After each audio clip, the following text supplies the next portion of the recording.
कमजोर मानिसले कहिले पनि क्षमा दिन सक्दैन है। क्षमा दिन नसक्ने व्यक्ति चाहिँ कमजोर हो है।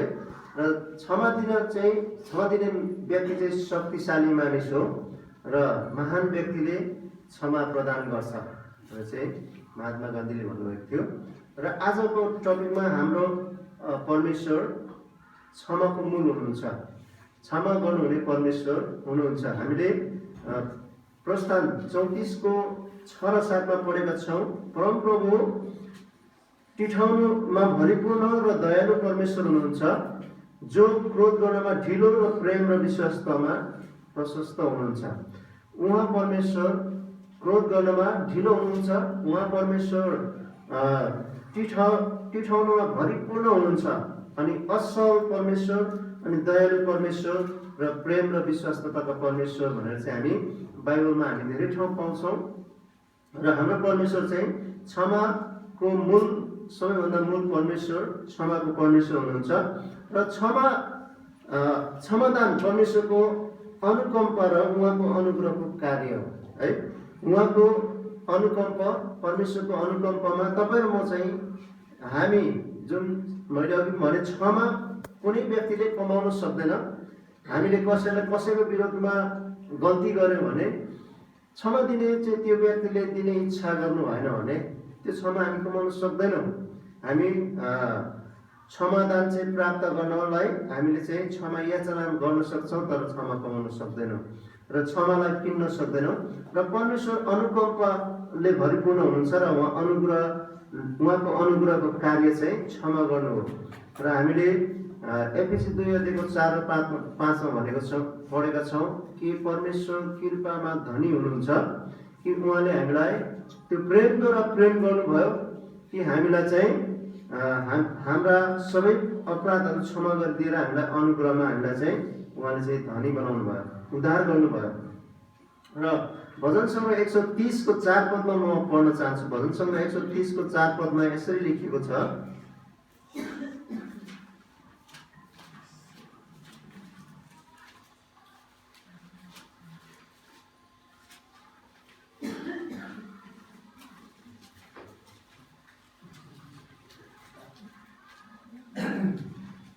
तर तपाईमा क्षमा छ। 3 देखि हामी पढेछौँ। हे परमप्रभु, तपाईले पापको लेखा लिनुभयो भने त हे प्रभु को खडा हुन सक्छ र? यहाँ कति गम्भीर प्रश्न दिएको छ है। यदि परमेश्वरले हाम्रो पापको लेखा लिनुभयो भने त, परमेश्वरले साँच्चै नै हाम्रो पापको लेखा लिनुभयो भने त को खडा हुन सक्छ र? कोही पनि खडा हुन सक्दैन। कोही मानिस, संसारको मानिस बाँच्न सक्दैन। अनि भजन सङ्ग्रह 49 नम्बरको 8 पदमा हेर्नुभयो भने जीवनको मूल चाहिँ बहुमूल्य छ, कुनै भुक्तानी यसको निम्ति पर्याप्त छैन। तपाईले पनि कुनै पनि भुक्तानी दिएर पनि यसको निम्ति चाहिँ पर्याप्त छैन। हामीले जति नै तीर्थ व्रत गरौँ, जति नै उपवास बसौँ, जति नै हामीले धन सम्पत्ति ल्याएर परमेश्वरको अगाडि हामी चढाउँ, त्यो सबै कुरो चाहिँ परमेश्वरको निम्ति पर्याप्त छैन। यसकारण परमेश्वर वचनले भन्छ जीवनको मूल चाहिँ बहुमूल्य छ, त्यो मूल्य कसैले पनि चुकाउन सक्दैन। यदि परमेश्वरले हाम्रो पापको लेखा लिनुभयो भने, हाम्रो पापको लेखा उहाँले लिनुभयो भने त्यसको कोही पनि उहाँको सामने खडा हुन सक्दैन। किनकि परमेश्वरले जब मानिसलाई पाप प्रवेश गर्नुभन्दा अगाडि परमेश्वरले आज्ञा दिनुभयो र त्यतिखेर उहाँले चाहिँ भन्नुभयो यदि तिमीले त्यो खायो भने तिमी मर्नेछौ भनेर परमेश्वरले भन्नुभएको थियो। र मानिसले त्यो आज्ञालाई उल्लङ्घन गरे बापत मानिसमाथि पाप आएर परमेश्वरको विरोधमा मानिसले पाप गरेको थियो। र परमेश्वरको विरोधमा भएको पापको लेखा परमेश्वरले लिनुभयो भने त कोही पनि खडा हुन सक्दैन। तर हाम्रो परमेश्वर चाहिँ क्षमाको मूल परमेश्वर हुनुहुन्छ। उहाँले हामी उत्पत्तिको पुस्तकमै जब हेर्छौँ त्यतिखेर नै उत्पत्ति 3:15 पदमा स्त्रीको सन्तान र सर्पको सन्तानलाई परमेश्वरले त्यहाँनिर चाहिँ भन्नुभएको श्राप दिनुभएको छ। तेरो सन्तानले भेटायो भने यसको टाउको कुचाउनेछ र स्त्रीको त्यो सर्पको सन्तानले स्त्रीको सन्तानलाई भेटायो भने चाहिँ कुर्कुचो दस्नेछ भन्छ। तर टाउको कुच्याउनको निम्ति स्त्रीलाई परमेश्वरले प्रतिज्ञा गर्नुभएको थियो, त्यो क्षमाको निम्ति उहाँले चाहिँ एउटा व्यवस्था त्यतिखेरदेखि नै गर्नुभएको थियो। र हामीले पुरानो करारदेखि नै हेर्दै ल्यायौँ भने परमेश्वरले क्षमाको निम्ति कुनै न कुनै कुरा गर्नुभयो। त्यतिखेर मानिसको पाप भाग्नु निम्ति परमेश्वरले के गर्नुभयो, एउटा पशु मारेर त्यसको छाला काटेर चाहिँ त्यो मानिसलाई पहिर्याइदिनु भयो। र हामी त्यहाँदेखि यता जब हामी आउँछौँ व्यवस्थाको बेलामा जब हामी आइपुग्यौँ र व्यवस्थाको बेलामा आइपुग्दाखेरि परमेश्वरले इजरायलीहरूलाई एउटा वर्षमा एउटा चाड मनाउनु भयो। त्यो चाड चाहिँ के चाड थियो? प्रायश्चितको चाड थियो, एटोनमेन्ट हुन्छ। त्यो प्रायश्चितको चाड वर्षमा एकचोटि मनाइन्छ र त्यो चाडमा चाहिँ तिनीहरूले चाहिँ सबै वर्षभरि गरेको पापको लागि उनीहरूले चाहिँ एउटा निष्ठोर थुमा ल्याउँछ। त्यो थुमामाथि सबै पाप लगाएर उनीहरूले चाहिँ त्यसलाई बलिदान गर्छ। तर पनि त्यो बलिदान चाहिँ पर्याप्त थिएन। त्यो चाहिँ एउटा जस्तै ऋण लिएर ऋणको ब्याज हुन्छ, त्यो ब्याज चाहिँ काट्दै गए जस्तो मात्र थियो। तर त्यसले सबै प्रकारको पापहरू चाहिँ सधैँको निम्ति उन्मूलन गर्न सकेको थिएन, निर्मूल पार्न सकेको थिएन। अनि कुनै पनि पाप चाहिँ निर्मूल हुन सकेको थिएन। हामी हिब्रूको पुस्तक 10 अध्यायको 4 पदमा हेऱ्यौँ भने साँडे र बोकाको रगतहरूले कुनै पाप हरण गर्न सकिँदैन, असम्भव छ भनेर चाहिँ भनेको हामी पाउँछौँ। तर पुरानो करारमा त्यो समय आएको थिएन कि परमेश्वरले सम्पूर्ण रूपले मानिसको पाप क्षमा गर्नको निम्ति। त्यस कारणले गर्दा सम्पूर्ण पापलाई उहाँले चाहिँ त्यसको ऋणको ब्याजी चाहिँ उहाँले चाहिँ कटानी गर्दै ल्याउनु भएको हामी देख्दछौँ। जुन एटोनमेन्ट प्रायश्चितको दिनमा चाहिँ उहाँले त्यो चाड उहाँले क्षमा गर्नुहुन्थ्यो। र हामीले यहाँ पढेका छौँ कि उहाँ चाहिँ कृपा धनी परमेश्वर हुनुहुन्छ। र 4 पदमा हामीले पढेछौँ, तपाईँमा क्षमा छ र नै तपाईँको भय मानिन्छ भनेर चाहिँ यहाँ भजनकारले भन्नुहुन्छ। तपाईँमा चाहिँ क्षमा छ, परमेश्वरमा चाहिँ क्षमा छ र नै तपाईँको भय मानिन्छ भनेर चाहिँ त्यतिखेर मानिसहरूले परमेश्वर चाहिँ उहाँ अनुग्रहकारी हुनुहुन्छ। उहाँको अनुकम्पमा परमेश्वरले मानिसलाई टिठ्याउनु भयो र उहाँले चाहिँ मानिसलाई पापको क्षमा गर्नुहुन्छ। र त्यसै गरी क्षमा चाहिँ ईश्वरीय उपहार, क्षमादान ईश्वरीय अनुग्रहको उपहार हो। हामी 33 मा त्यही प्रस्थान 33 अध्यायको 19 पदमा हामीले पढ्यौँ भने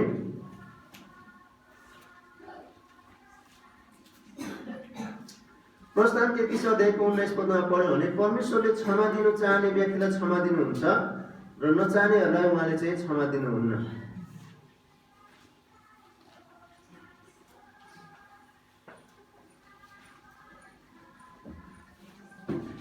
उहाँले भन्नुभयो, म तेरै सामने मेरा सारा श्रेष्ठता देखाउँछु र तेरै सामने परमप्रभुको नामको घोषणा गर्नेछु।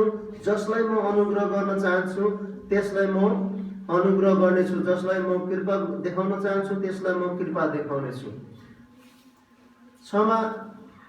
क्षमादान चाहिँ एकदमै मूल्यवान छ र यो चाहिँ एउटा उपहार हो, परमेश्वरको अनुग्रहको उपहार, ईश्वरीय अनुग्रहको उपहार हो। उहाँले चाहनु भएको व्यक्तिलाई दिनुहुन्छ। उपहार भनेको चाहिँ तपाईँ हामी जो कोहीलाई हामी दिँदैनौँ। उपहार भने चाहिँ चाहेको व्यक्तिलाई हामी दिन्छौँ, होइन?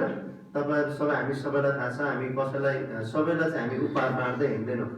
उपहार भने चाहिँ विशेष व्यक्तिलाई र विशेष आफूले चाहेको मानिसलाई हामी उपहार दिन्छौँ।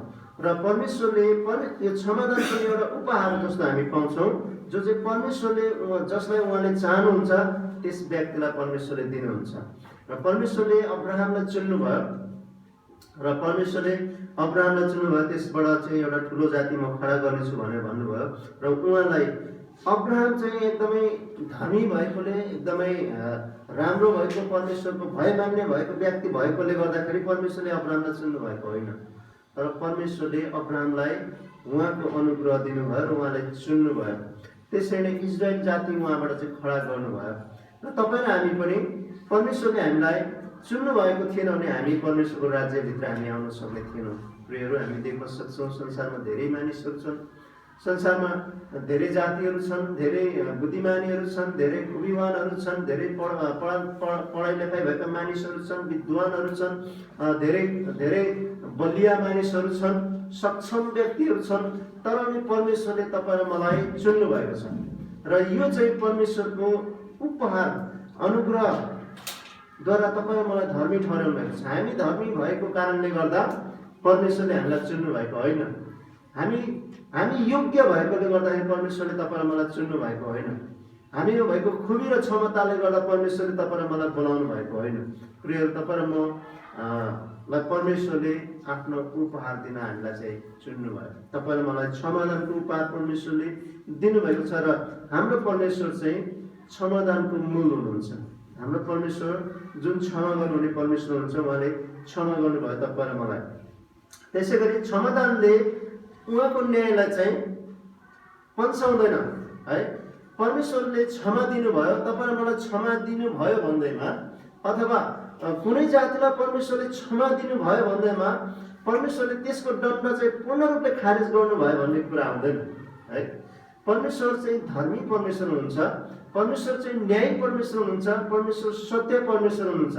यदि कुनै व्यक्तिलाई परमेश्वरले तिम्रो पाप क्षमा भयो भनेर चाहिँ त्यतिकै उहाँको सजाय दिनु भएन भने त्यो उहाँ चाहिँ उहाँको धार्मिकताको विपरीत, उहाँको पवित्रताको विपरीत, उहाँको न्यायको विपरीत हुन जान्छ। तर परमेश्वर यति कृपामा धनी हुन्छ, उहाँले तपाईँ मलाई सिधैमा क्षमादान उपलब्ध गराउनु भयो। तर यसको अर्थ यो होइन कि उहाँले चाहिँ त्यसको मूल्य सबै उहाँले चाहिँ क्षमा गरिदिनु भएको छ। त्यसको मूल्य परमेश्वरले चुकाउनु भएको छ। जीवनको मूल बहुमूल्य छ र यसलाई चाहिँ पापको ज्याला चाहिँ के भनिन्छ? पापको ज्याला चाहिँ मृत्यु भनिन्छ। र तपाईँ मेरो पाप जसले पाप गर्छ त्यो मर्नेछ भन्छ व्यवस्था पुस्तकमा लेखिएको छ। जसले पाप गर्छ त्यो मारिनुपर्छ, त्यो मर्नेछ। र हामीले परमेश्वरले त्यसरी नै कति व्यक्तिलाई चाहिँ चुनेर ती व्यक्तिहरूलाई चाहिँ क्षमा दिनुभएको हामी पुरानो करारमा प्रशस्त पाउँछौँ। र नयाँ करारमा आइकन तपाईँ हामी पनि परमेश्वरमा त्यो क्षमादानको पात्रहरू बन्न सकेका छौँ। र त्यो तपाईँ र म क्षमादानको पात्र बन्नुमा परमेश्वरले त्यसको सजाय चाहिँ सधैँको निम्ति खारेज गर्नुभएको छ भन्ने हुँदैन। त्यसको सजाय परमेश्वरले अवश्य चुकाउनु भएको छ।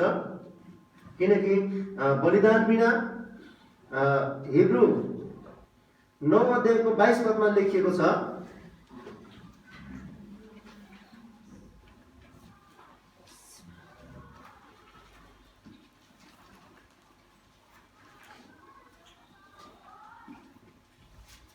हिब्रू 9 अध्यायको 22 पदमा वास्तवमा व्यवस्था अनुसार रगतले प्राय सब थोक शुद्ध पार्दछ र रगत नबगाइकन पापको क्षमा हुन सक्दैन। रगत नबगाइकन पापको क्षमा हुन सक्दैन।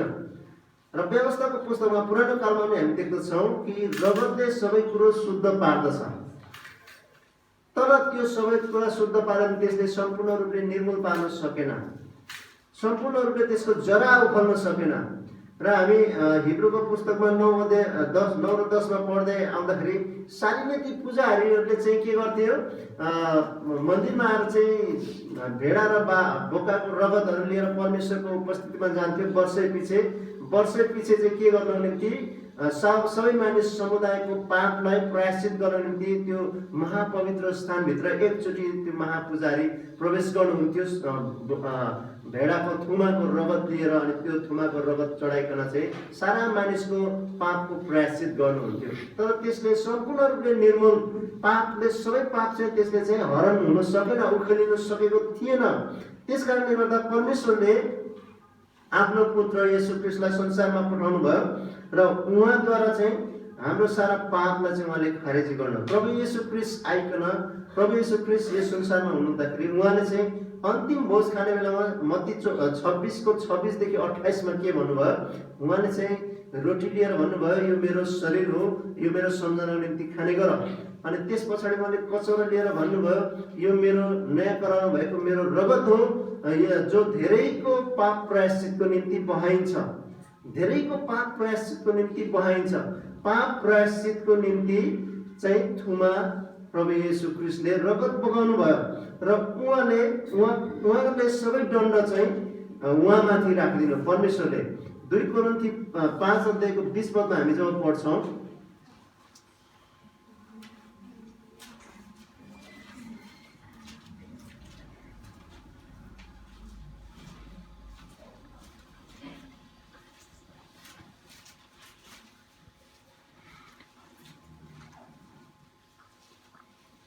एक्काइस पदमा, किनकि हामी उहाँमा परमेश्वरको धार्मिकता बन्न सकौँ भनेर पाप नचिन्नु हुनेलाई परमेश्वरले हाम्रा निम्ति हाम्रो खातिर पाप बनाउनु भयो।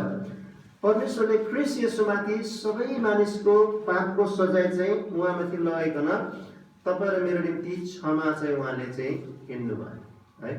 प्रभु येशू ख्रीष्टले तपाईँ र मेरो सबै पापको दोष, सबै पापको सजाय चाहिँ ख्रीष्ट येशूमाथि हालिकन तपाईँ र मलाई चाहिँ सिधैमा क्षमादान प्रदान गर्नुभयो।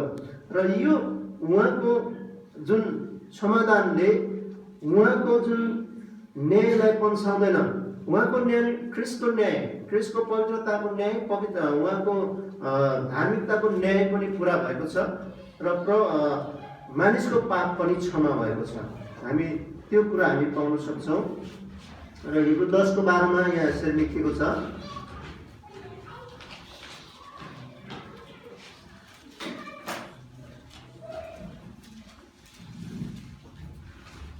तर ख्रीष्टले त पापहरूको निम्ति सदाको लागि एउटै बलिदान चढाउनु भयो अनि उहाँ परमेश्वरको दाहिने बाहुलीतर्फ विराजमान हुनुहुन्छ।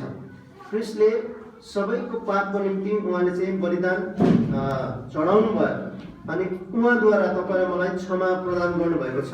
यसकारण ख्रीष्ट येशू मार्फत तपाईँ र मलाई क्षमाको निम्ति उहाँले चाहिँ एउटा क्षमादान उहाँले चाहिँ गर्नुभएको छ ख्रीष्ट येशू मार्फत। यसकारण हामी प्रेरितको पुस्तकमा जब हामी हेर्छौँ, प्रेरित 10 अध्यायको 43 मा, 13 अध्यायको 38 मा अनि धेरै ठाउँमा हामी देख्दछौँ कि प्रभु येशू ख्रीष्ट मार्फत परमेश्वरले तपाईँ र मलाई सबैलाई उहाँले चाहिँ क्षमा गर्नुहुन्छ। प्रेरित 10 को 43 म पढ्न चाहन्छु एउटा है।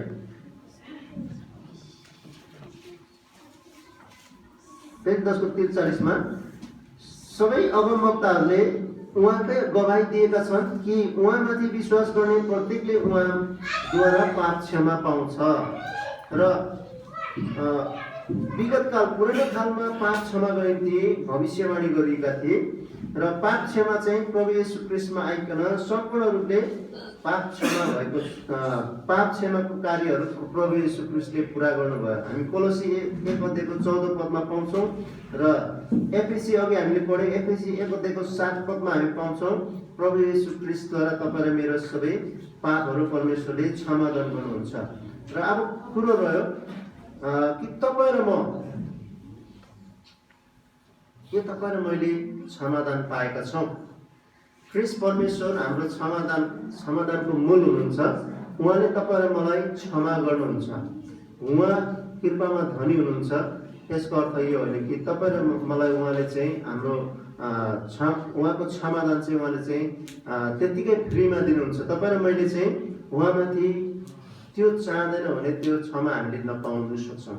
जब परमेश्वर हामी पुरानो नियममा हामी पाउँछौँ क्षमादान, निनवे सहरमाथि परमेश्वरले क्रोधको घोषणा गर्नुभयो। निनवे सहरलाई परमेश्वरले भन्नुभयो यहाँको सम्पूर्ण मानिसहरू पापले व्याप्त भएका छन्, यसकारण यो सहरमाथि म क्रोध बर्साउने छु। र योनालाई परमेश्वरले त्यहाँनिर चाहिँ तैँले यसको खबर दिन जा भनेर चाहिँ पठाउनु भयो। तर खबर दिनु गएपछि के गर्नुभयो? निनवे सहरका सम्पूर्ण राजा, त्यहाँको पशु पन्छी, त्यहाँको जनता सबैजनाले चाहिँ के गरे? भाङ्रा लगाएर चाहिँ पश्चाताप गरे। र पश्चाताप गरेपछि परमेश्वरले आफ्नो दण्ड त्यहाँबाट चाहिँ हटाउनु भएको हामी पाउँछौँ। र हामीले पाप क्षमा, धेरै मानिसहरू, धेरै विश्वासीहरू छन् पाप क्षमा प्राप्त भएको नहुन सक्छ होइन।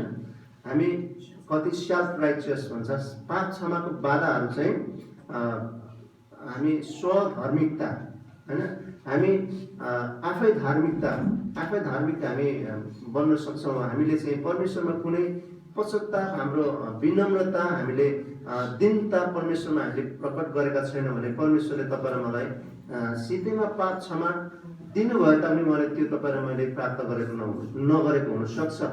यसकारण मत्ती 5:3 के भने धन्य धन्य हृदयमा दिन हुनेहरू किनभने स्वर्गको राज्य तिनीहरूको। स्वर्गको राज्यमा प्रवेश गर्नको निम्ति हाम्रो पापहरू क्षमा भएको हुनुपर्छ। परमेश्वरको राज्यमा पुग्नको निम्ति तपाईँ र मलाई पापबाट मुक्त हुनुपर्छ। र त्यस कारणले तपाईँ र म त्यो पापबाट क्षमा हुनको निम्ति तपाईँ र मेरो हृदयमा दीनता हुनुपर्छ। र म आफै यो कमाउन सक्दिनँ, मेरो पाप चाहिँ परमेश्वरको विरुद्धमा छ र परमेश्वरले मलाई क्षमा दिनुपर्छ भनेर तपाईँ र मेरो हृदयमा हामीले चाहिँ महसुस गर्नुपर्छ। र तपाईँ र मैले चाहिँ परमेश्वरसँग क्षमा माग्नुपर्छ। प्रभु तपाईँले मलाई क्षमा गर्नुहोस्।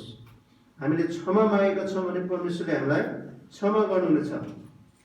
र हामीले यो प्रश्न हामीले गर्नुपर्छ, के म परमेश्वरको क्षमादान मैले प्राप्त गरेको छु? धेरैजना कोही व्यक्तिहरू चाहिँ आफ्नो आमा बाबु विश्वासी भएको कारणले गर्दा हामी विश्वासमा हामी अभ्यास गर्दै आएका छौँ र परमेश्वरको भजन गाउँछौँ, मण्डली जान्छौँ, बाइबल पढ्छौँ, प्रार्थना गर्छौँ, तर पनि तपाईँ र मैले क्षमादान नपाएको हुनसक्छ।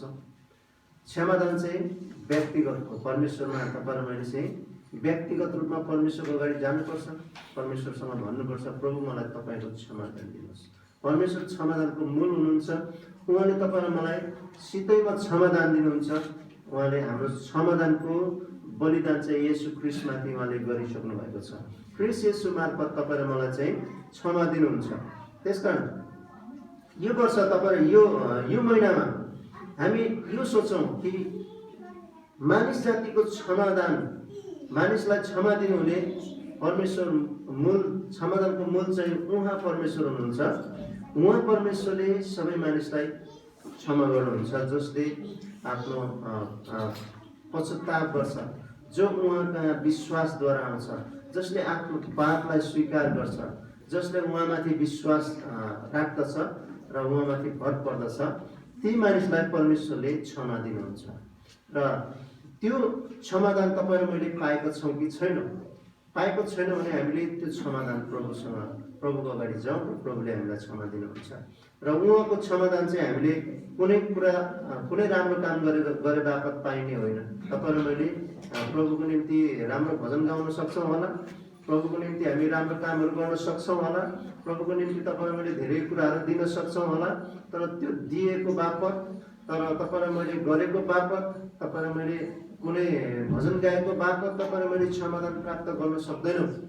क्षमादान पाउनको निम्ति परमेश्वरको अगाडि तपाईँ र मैले चाहिँ प्रभुसँग हाम्रो रित्तोपना, म केही पनि छुइनँ प्रभु, तपाईँले मलाई क्षमा दिनु भएन भने भनिकन तपाईँ र म प्रभुको अगाडि जाँदैनौँ भने समाधान प्राप्त गर्न सक्दैनौँ।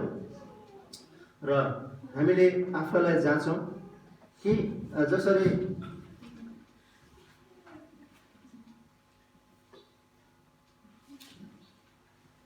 हामी एफएसी 2:5 हामी पढ्छौँ, उहाँको कृपा उहाँ चाहिँ कृपामा धनी हुनुहुन्छ र उहाँको कृपाले तपाईँ र मलाई क्षमा दिनुहुन्छ। 2:4 यसकारण पापमा हामी मरेका भए तापनि उहाँले हामीलाई ख्रीष्टसँगै जीवित पार्नुभयो। अनुग्रहद्वारा हामीले उद्धार पाउँछौँ र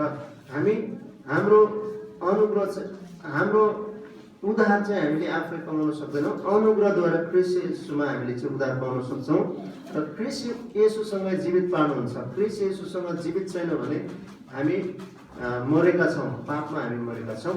हामी शरीरमा त चलहल गर्छौँ, हामी हिँडिरहेको छौँ, बोलिरहेको छौँ, खाइरहेको छौँ, पिइरहेको छौँ, तर तपाईँ र मेरो आत्मिक जीवन मरेको पनि हुनसक्छ। त्यस कारणले हाम्रो आत्मिक जीवन ख्रीष्टमा बाँचेको छ कि छैन, हामीले उद्धार पाएका छौँ कि छैन, हामी पापबाट हामीले चाहिँ उद्धार पाएका छौँ कि छैनौँ, क्षमा पाएका छौँ कि छैनौँ भन्ने कुरा चाहिँ तपाईँ र मैले चाहिँ यो कुरालाई चाहिँ गम्भीर प्रकारले सोध्नुपर्छ। र यो महिनाभरि तपाईँ र मेरो निम्ति यो प्रसङ्ग रहनेछ कि प्रभु क्षमादानको मूल हुनुहुन्छ, परमेश्वर क्षमादानको मूल हुनुहुन्छ र उहाँसँग मैले क्षमा पाउनुपर्छ। तपाईँ र मैले क्षमा पाएका छौँ कि छैनौँ भन्ने कुरा हामी आफैले आफैलाई जान्छौँ। परमेश्वरले हामीलाई वचनद्वारा आशिष दिनु।